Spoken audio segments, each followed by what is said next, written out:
Singapur es totalmente distinto a España. Para empezar, es una ciudad-estado y es un estado muy pequeñito, ¿eh? Es una isla, la isla tiene 750 kilómetros cuadrados y una población en torno a 6 millones de habitantes. De esa población de 6 millones de habitantes, 1 millón es población flotante, de personas internacionales que viven allí porque están trabajando en este momento en Singapur. Es decir, que como escala es como el área metropolitana de Madrid, extendida, eso sería la escala de Singapur. Es un país muy pequeño, sin embargo es un país muy desarrollado. Cuando se creó Singapur como país, como ciudad-estado, en el año 65, en 1965, pues la renta per cápita de Singapur era 1/3 de la renta per cápita en España. Y hoy la renta per cápita de Singapur es el doble que la española. Es decir, que el milagro del crecimiento económico de Singapur ha sido realmente espectacular. Pero no siempre Singapur ha estado creciendo. Sufrió muchísimo la crisis asiática y durante bastantes años, más o menos los mismos años que llevamos de crisis en Europa, y quizá algún año más, duró una crisis asiática, hace ya casi una década, pues que el Producto Bruto de la economía descendió, se generó desempleo, desequilibrios financieros y se recuperaron muy bien. La salida de la crisis de Singapur se produjo mediante una apuesta muy fuerte por la economía del conocimiento. En definitiva, contestando a la pregunta, Singapur está creciendo mucho, pero es un país que ha pasado por distintos momentos, ha tenido desde mi punto de vista un buen gobierno, ha tenido una buena orientación estratégica, es totalmente distinto de España. Quizá el único punto en común que yo le veo a Singapur es que Singapur es una gran charnela entre el mundo occidental y el mundo asiático. España es una gran charnela entre Europa y América Latina. Entonces yo creo que Singapur es quizá el mejor lugar del mundo para trabajar en Asia, para trabajar en China, en la India y en los países del sureste asiático. De la misma manera que España es el mejor lugar para empresas que quieren operar en América Latina, ¿no? O sea, yo creo que tienen esos puntos en común, pero ya digo que tienen una estructura política, un tamaño, una composición étnica de la población y una cultura diferente. Singapur, que a lo largo de las últimas décadas ha ido teniendo prioridades económicas, ahora está entrando en un sector que tiene que ver con las soluciones urbanas. Singapur primero se planteó ser líder en temas portuarios, y lo es, tiene el mejor puerto y más eficiente puerto del mundo. Estuvieron trabajando durante muchos años en la atracción de empresas multinacionales ofreciendo salarios baratos, luego salarios de mano de obra muy especializada, luego entraron en el mundo de la tecnología, en el mundo de las finanzas, en el mundo de la biotecnología. Entonces, hoy día la prioridad de Singapur es impulsar un sector económico de gran potencial futuro que se llama el sector de las soluciones urbanas. Ahí España tiene una enorme experiencia y los profesionales españoles también. Y yo creo que es un momento muy interesante para acercarse a Singapur y poder contribuir y poder al mismo tiempo encontrar una opción de trabajo razonable para los españoles, ¿no? De hecho, la semana pasada vino una delegación de Singapur, que es de la Agencia de Transporte, y ellos gestionan todas las obras que tienen que ver con la movilidad y el transporte en Singapur y de Singapur con el entorno, ¿no? Ellos están ampliando el sistema de metro, están planteando un tren de alta velocidad que conecte Kuala Lumpur con Singapur, están creando un sistema de autovías nuevas en el país, túneles, áreas de nueva centralidad en torno a estaciones, y van a invertir una cifra que a veces se escapa, pero que son 55 billones de dólares americanos en la próxima década van a invertir en estas obras. Esto es aproximadamente 10 veces lo que costó el tren de alta velocidad entre Sevilla y Madrid. Esa es la cantidad que Singapur en los próximos 10 años va a invertir en obra urbana, especialmente en temas de transporte, comunicaciones, etc. Y también van a construir 6 o 7 nuevos hospitales, van a construir una nueva ciudad dentro del propio corazón de Singapur. En definitiva, es un país dinámico que está invirtiendo mucho, pero no es un mercado enorme, es un país pequeño. El ir a Singapur tiene la ventaja de poder trabajar con empresas que están en Singapur, pero que trabajan fuera, que trabajan en la región. Trabajan en Indonesia, trabajan en Malasia, trabajan en Vietnam, trabajan en los países del entorno. En general se trabaja mucho. En el campo de la arquitectura están contratando muchísimos profesionales de países del entorno que tienen un nivel económico mucho más bajo que Singapur. Por ejemplo, muchos jóvenes arquitectos de Filipinas, de Indonesia, de Malasia, les invitan a las grandes firmas, crean grandes equipos, les pagan cantidades muy pequeñas, trabajan muy duro y tratan de, bueno, y se integran allí, o sea, realmente están trabajando, pero pueden producir muy barato para China y para India, cuyos precios de venta desde Singapur son mucho menores que en Europa o que en el propio Singapur. Entonces, yo estoy viendo por parte de las firmas de arquitectura de Singapur que están fichando, que están contratando a muchos jóvenes de los países del entorno. Por ejemplo, en Indonesia la renta per cápita es 15 veces menor que en Singapur. En Malasia, que está justamente al lado, la renta per cápita es 6 veces menos que en Singapur. Claro, cuando invitan a jóvenes arquitectos a venir a Singapur, en relación con los salarios que tienen en sus países, son altos, pero a Singapur les permite mantener salarios bajos para estos jóvenes profesionales que llegan allí. Se forman, trabajan duro, como trabajan los arquitectos jóvenes en Londres, que trabajan durísimo también, o en Nueva York, cuando van allí. Y están trabajando casi siempre en proyectos que las empresas de arquitectura singapureñas hacen en el entorno, ¿no? Entonces, ellos tienen que competir en precio y están forzando a la baja los salarios, ¿no? Singapur es una sociedad muy evolucionada, sobre todo técnicamente, es enormemente competitiva, es muy transparente, es un país en donde no hay corrupción, donde predomina la meritocracia, es un país, es una isla especial, es una isla no solamente geográfica, sino una isla de organización política y económica única. Entonces, trabajar en Singapur es complejo porque evidentemente ahí están algunos de los mejores profesionales del mundo, científicos, empresarios, inversores, técnicos. Entonces es complicado, pero es una sociedad muy abierta, en el sentido de que es una sociedad que, como es tan pequeña, su economía ha tenido que abrirse al exterior. Entonces están muy habituados a tratar con el mundo y a tratar y a facilitar la forma de hacer negocios. De hecho, en muchos de los rankings internacionales, Singapur aparece como número 1 en el mundo de país en donde es fácil hacer negocios. Es fácil crear una empresa, hay una estructura fiscal muy blanda y es fácil integrarse en ella. Y sin embargo, ya te digo que es enormemente competitiva porque algunos de los mejores profesionales del mundo están ya trabajando allí. Entonces, ahora Singapur sí que está empezando a necesitar muchos técnicos. A Singapur se puede ir individualmente, se puede tratar de analizar las ofertas de trabajo que hay, tanto en el sector público como en el sector privado, y aplicar a ellas. Y bueno, pues hay posibilidades, obviamente, de entrar. Esta es una opción. Pero yo recomendaría que algunas unidades productivas, algunas pequeñas y medianas empresas como tal, exploren la posibilidad de ir a Singapur.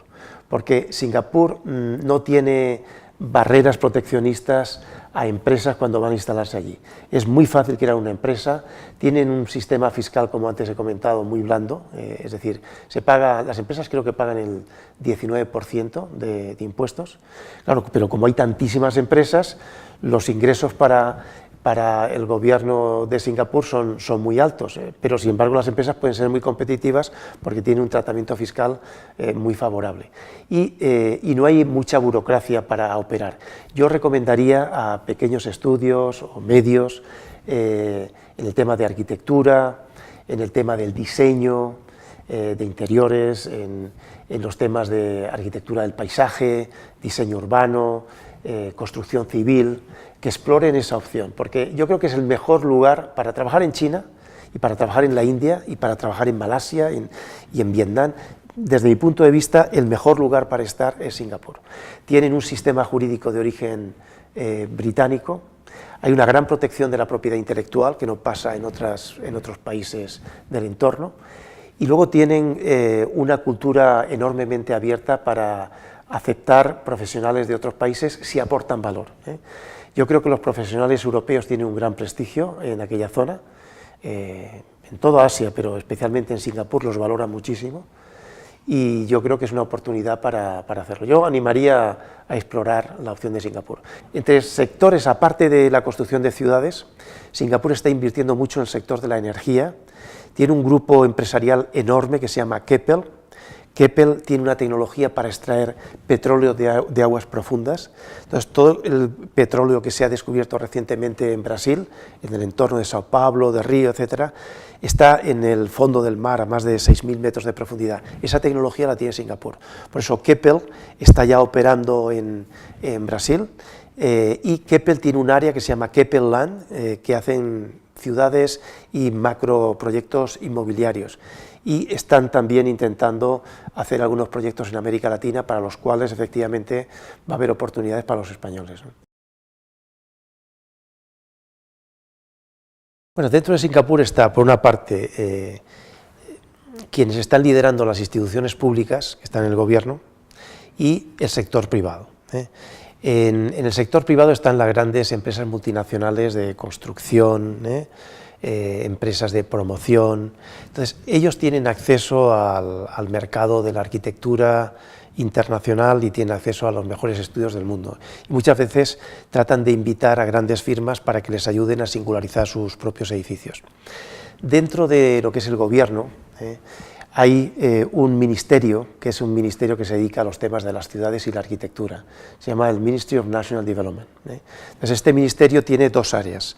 Una que se llama URA, que es Urban Redevelopment Authority, que es quienes hacen el plan de Singapur permanentemente, y otra área que se llama Housing and Development Board, que es como el área de la vivienda. Ahí la vivienda ha sido muy importante en Singapur. Entonces, estas dos áreas, el área del urbanismo y el área de la vivienda, componen este ministerio. Y ellos, cuando hacen proyectos en Singapur, tratan de asesorarse de los mejores arquitectos y de los mejores urbanistas del mundo, ¿no? Y bueno, pues por supuesto que conocen a los mejores profesionales españoles, son conscientes, sin embargo no hay una gran tradición de las empresas españolas de trabajar en la zona asiática. Ha habido una mayor tradición de trabajar en Europa o de trabajar en América Latina. Yo creo que hay un gran potencial. Luego es diferente los grandes promotores y los constructores cuando trabajan en Singapur, dentro de ese territorio, que buscan la excelencia, tratan de singularizar enormemente sus obras, y cuando estos mismos promotores trabajan en China, que el nivel de exigencia es diferente, porque tienen que competir en precio y no pueden muchas veces recurrir a grandes firmas o a los mejores arquitectos del mundo, ¿no? Entonces hay una diferencia, como digo, entre, por una parte, el sector público, que tiene gente muy cualificada tomando decisiones y que casi siempre convocan concursos a los que acuden las mejores firmas internacionales de arquitectura, y el sector privado, que según operen dentro de Singapur o según operen fuera, lo hacen con distinto nivel de ambición y con distinto nivel de exigencia. Pero yo veo un enorme potencial por la calidad que tiene la arquitectura española de operar allí. Lo que nos falta a los arquitectos españoles es que tenemos unidades productivas muy pequeñas, muy reducidas, son estudios muy pequeños en general. Y los estudios que están trabajando en los proyectos complejos son estudios muy grandes, o a veces hay alianzas entre ingenierías y empresas de arquitectura, y crean consorcios donde están los especialistas en paisaje, los especialistas en temas de arquitectura bioclimática, los especialistas en temas de tráfico, los especialistas en temas de diseño urbano, etc., ¿no? Veo que las empresas que operan habitualmente tienen mayor tamaño y mayor pluridisciplinaridad que la respuesta que pueden dar las unidades productivas españolas, es decir, los arquitectos individuales o a veces asociados entre ellos, ¿no? Singapur ha pasado de tener como objetivo prioritario de su economía atraer empresas multinacionales. De hecho, crearon una agencia que se llama EDB, Singapore Economic Development Board, y esta agencia en 30 años ha conseguido atraer 7.500 multinacionales a Singapur.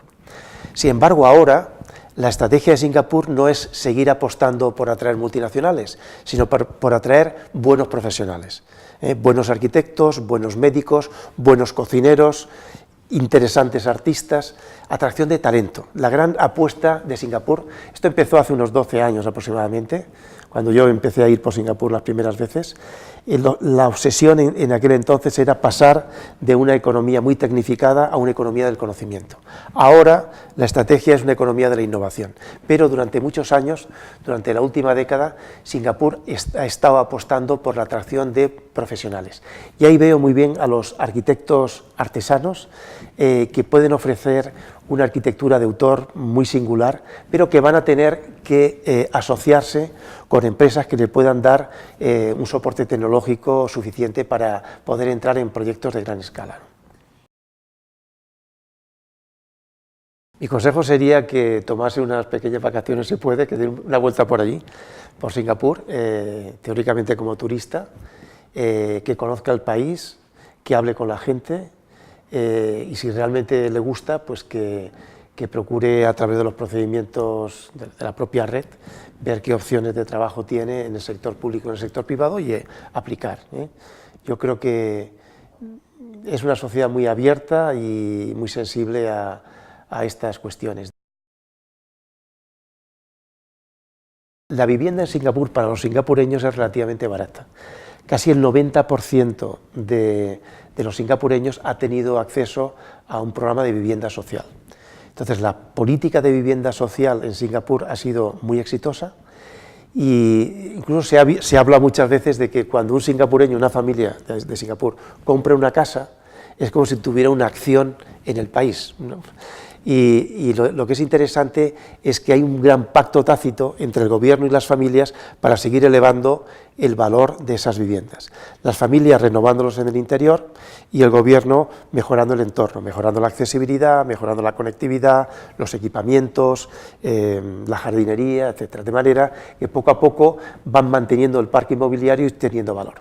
Entonces, claro, las viviendas disponibles para extranjeros son limitadas porque los extranjeros no tienen acceso a la vivienda social y tienen que pagar unas cantidades de dinero muy superiores por alquilar o por comprar viviendas a las que pagan los singapureños. Yo conozco muchos jóvenes arquitectos que lo que hacen es compartir apartamento, compartir piso y ya salen unas condiciones mucho más razonables. Los apartamentos son más caros que aquí en Madrid, pero bueno, hay también una diferencia de precios enorme en función del lugar donde quieras vivir. Como hay muy buen sistema de transporte colectivo, puedes vivir en zonas que no sean demasiado caras y tener una accesibilidad a las áreas centrales de la ciudad muy buena, ¿no? En definitiva, los salarios que se pagan para el arquitecto que empieza en Singapur no son muy altos, pero tan pronto como tú demuestras tu valor, demuestras tu creatividad, demuestras tu calidad, es fácil ser promocionado e incluso ayudar a estas empresas singapureñas que operan sobre todo fuera a asumir responsabilidades de dirigir proyectos en otros territorios del entorno, ¿no? Entonces yo creo que aunque la entrada a nivel muy básico pues no tiene un nivel de compensación económica alto, pero yo creo que puede ser un aprendizaje del lugar interesante y poder ser promocionado pronto, ¿no? Desde hace algunos años, Singapur es más consciente de que ha invertido muchísimos esfuerzos y muchísimo dinero en China y empiezan a estar preocupados de la excesiva inversión, de la excesiva concentración de la inversión en China. Desde hace pocos años se está abriendo el campo de América Latina como lugar prioritario de exploración de posibles inversiones para Singapur.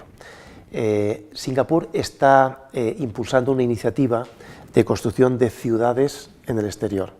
Están haciendo varias en China, están haciendo algunas en Vietnam, están haciendo algunas nuevas ciudades y especialmente parques tecnológicos en la India, y muy recientemente Singapur ha empezado a hacer macroproyectos en América Latina.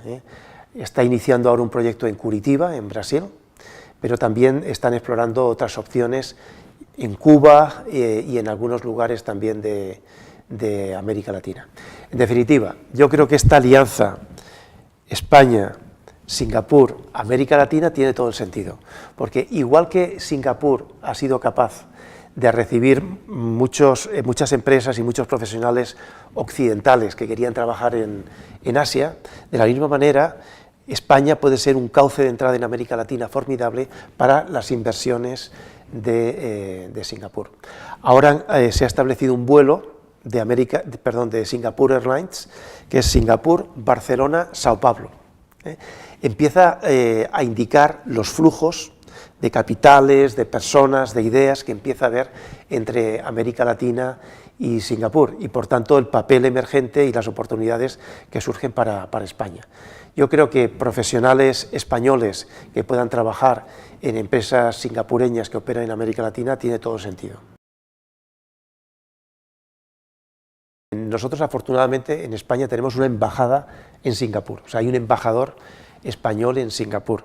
Tiene una pequeña oficina y tiene un grupo de profesionales que ayudan a las empresas y a los profesionales españoles cuando intentan ir ahí. Yo creo que es un camino muy interesante, porque no siempre hemos tenido embajada, pero ahora sí que hay, ¿no?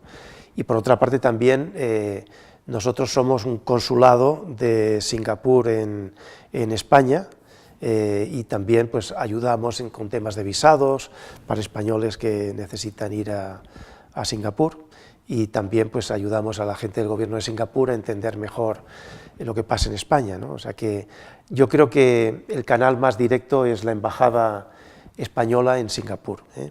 Ellos pueden realmente abrir puertas y mostrar cuáles son los caminos más directos, ¿no?